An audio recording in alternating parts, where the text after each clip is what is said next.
For a few tense hours after the United States carried out airstrikes on Caracas and announced it had captured Venezuelan President Nicolas Maduro, the country appeared to be without a clear leader. The uncertainty did not last long. US President Donald Trump said Venezuela's Vice President Delcy Rodríguez had been sworn in as an interim president. A vice president who's been appointed by Maduro, and right now she's the vice president, and she's, I guess, the president. She was sworn as president just a little while ago.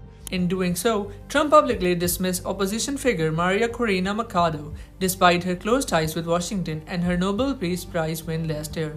Trump said Machado did not have enough support or respect to govern Venezuela. Oh, I think it would be very tough for her to be the leader. She doesn't have the support within, or the respect within the country. She's a very nice woman, but she doesn't have the respect. He claimed Rodríguez had spoken to U.S. Secretary of State Marco Rubio and was open to cooperating with Washington, saying she was willing to do what was necessary for the country.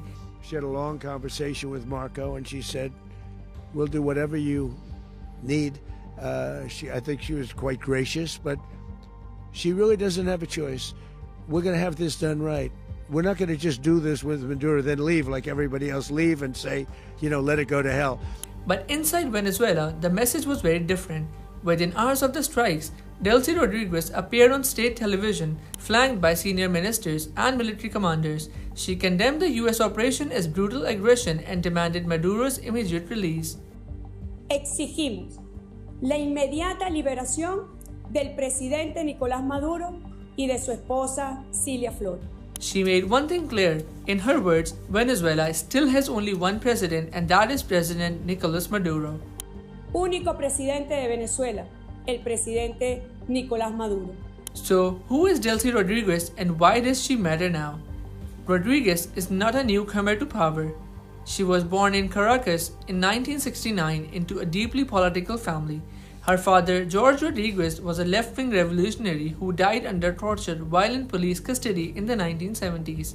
His death shaped a generation of activists, including a young Maduro. Her brother, also named George Rodríguez, is today one of the most powerful figures in the country as head of the National Assembly. Trained as a lawyer, Rodríguez rose quickly through the ranks of Venezuela's socialist movement. Over the past decade, she has served as the Information Minister, Foreign Minister, and later as the head of pro-government Constituent Assembly. That expanded Maduro's authority. In 2018, she became Vice President. What sets Rodríguez apart from many other senior figures in the government is her role in the economy.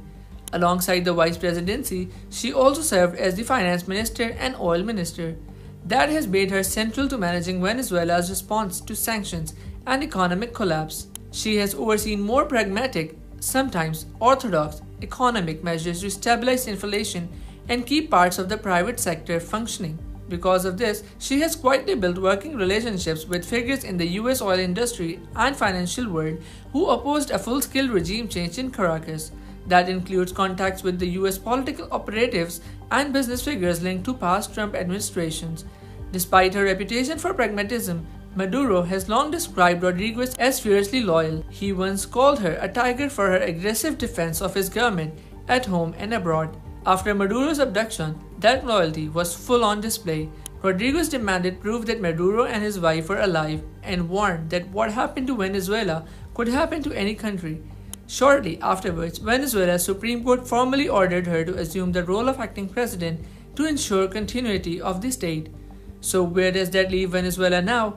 On paper, Delcy Rodríguez is acting president. In practice, she is positioning herself as a caretaker defending Maduro's authority, not replacing it.